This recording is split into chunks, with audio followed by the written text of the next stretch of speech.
In this video, you will watch the 120-year-old unexplained mystery of the missing lighthouse keepers.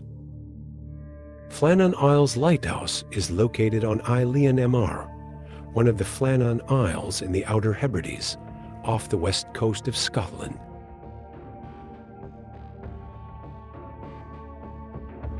On the evening of December 7, 1900, Robert Muirhead, the inspector of the Northern Lighthouse Board, approached the pier of the Eilean Mr Lighthouse in a small boat. After shaking hands and bidding farewell to the 3 colleagues he had brought to work here, he got back into his boat and headed towards the large steamer that would take him back to the mainland, anchored near the island. As his small boat struggled against the choppy waters, he looked back at the 3 men he had left on the desolate island, knowing that this would be the last time they would be seen. When the relief ship arrived at the lighthouse 19 days later, none of them could be found anywhere. Eilean Mr, one of the 7 islets in the Flannan Islands off the northwest coast of Scotland, was the place where this mysterious disappearance occurred.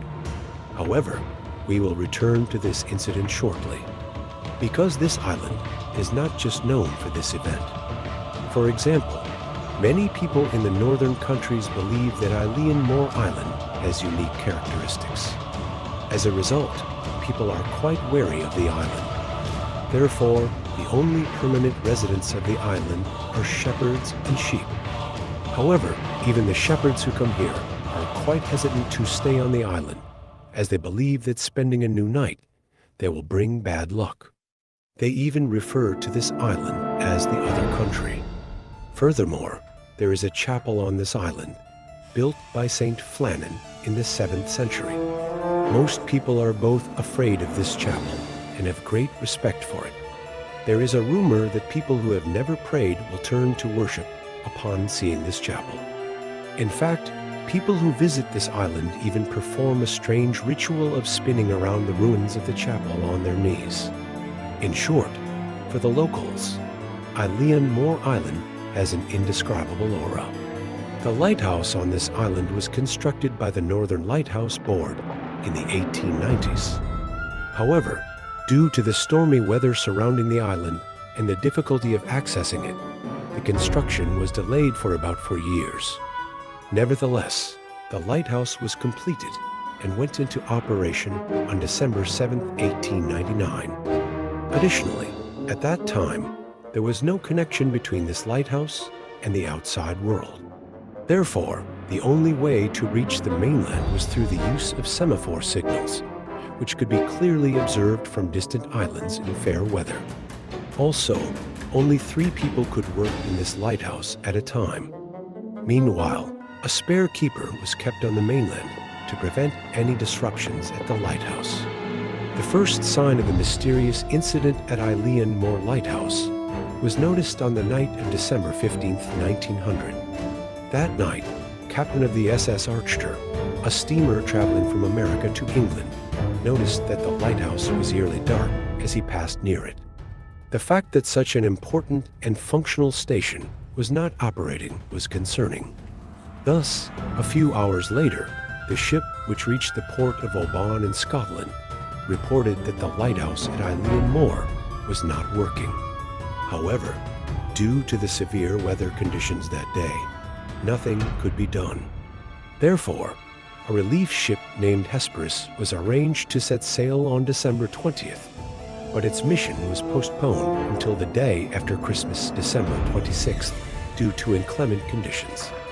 When they finally set out, Captain Harvey of Hesperus sounded the ship's horn 3 times as they approached the island, and then fired a distress flare. However, there was no response from the lighthouse. At this point, the crew realized that something was wrong. A few minutes later, as they got closer to the island's eastern pier, they did not see any of the keepers, who should normally be there to greet them. Moreover, empty food crates had not been placed on the pier, and the flagpole was not waving. Growing increasingly suspicious of this situation, Captain Harvey anchored the ship off the island and sent the second keeper, Joseph Moore, in a small boat to the island. Upon reaching the eastern pier of the island, He began to call out to the three keepers as he walked up the steep path to the lighthouse. However, his calls went unanswered, and none of the keepers replied. This only heightened Joseph Moore's unease. After a short walk, when he reached the lighthouse, the first thing he noticed was that all the doors of the lighthouse were locked. Upon entering, he found cooked meat, potatoes, and pickles on the kitchen table. He also saw that the beds in the lighthouse were left in disarray, as if the keepers had just woken up, and these were just the things he saw at first glance. Therefore, as he began to examine the surroundings more closely, he would discover much more disturbing things. For instance, the lighthouse's gas lamp had just been filled and was ready to be lit. Additionally, a chair in the kitchen was overturned, and all the clocks in the lighthouse had stopped simultaneously. All of this only heightened the second keeper's anxiety. In a panic, he returned to the ship to relay this information to the captain, and then went back to the lighthouse with his companions in hopes of conducting a more thorough search. In these extensive searches, it was discovered that everything at the eastern pier was intact, but on the contrary, everything at the western pier was destroyed. Indeed, a box 30 meters above sea level at the western pier had been smashed, and its contents were violently scattered around. The iron railings of the pier were bent, and the concrete base of the path was dislodged. On the tracks, a stone heavier than a ton had been dislodged. When the incident was further investigated, it was revealed that the keepers had filed a report at 9 o'clock on the morning of December 15th, and the damage had occurred before that report was made. Amid all of this, 2 of the 3 oilskins belonging to the keepers were missing. This meant that at least one of the keepers had gone outside without their protective clothing, which was quite strange. This was because on December 15th, the day the keepers had written their last report, a fierce winter storm was raging in the North Atlantic. Despite all the searches, no trace or evidence of the keepers could be found either inside the lighthouse or elsewhere on the island. In short, they had vanished. Following these events, Captain Harvey of the Hesperus decided to return to a nearby port. Joseph Moore and 3 volunteer sailors remained on the island to reorganize and operate the lighthouse. Meanwhile, Captain James Harvey sent a telegram to the Northern Lighthouse Board on December 26, 1900. In the telegram, he wrote, "There has been a dreadful accident at the Flannan Islands. 3 keepers, Thomas Marshall, James Duckett, and Donald MacArthur, have gone missing from the island. When we arrived at the island this afternoon, we found no signs of life. A distress signal had been fired before we reached the island, but as there was no response, I sent the second keeper, Joseph Moore, to the island. According to initial findings, the accident must have occurred about a week ago. Furthermore, strangely, all the clocks in the lighthouse have stopped simultaneously. Poor friends of ours must have fallen off a cliff or drowned while trying to secure the winch or other boxes. The riddle of the Flannan Islands has inspired countless mysteries, stories, poems, songs, and even films. We may never uncover the truth behind this mystery. Moreover, several false claims have emerged regarding this incident. For example, one claim suggests that Robert Muirhead, who hired the 3 keepers, went to the lighthouse to investigate and found some secret records dated December 12th.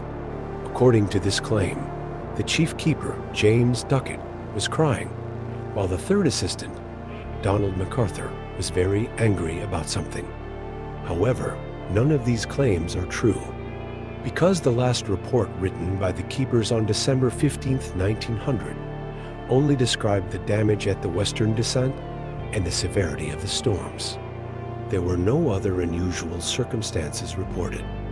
In other words, such claims are small details added to make the incident even more mysterious.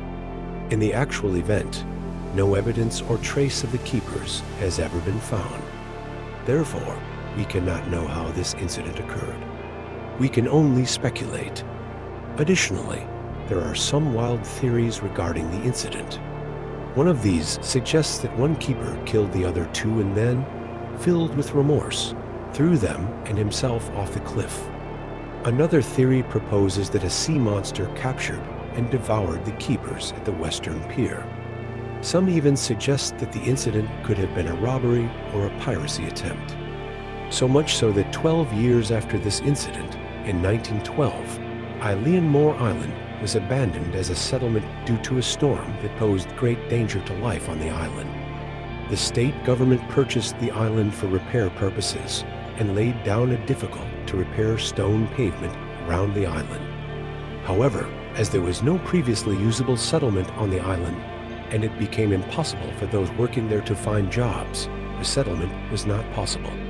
Nonetheless, the dark aspects of this event, combined with past uncertainties and fears, continue to make Eilean Mor Island a terrifying place for many people.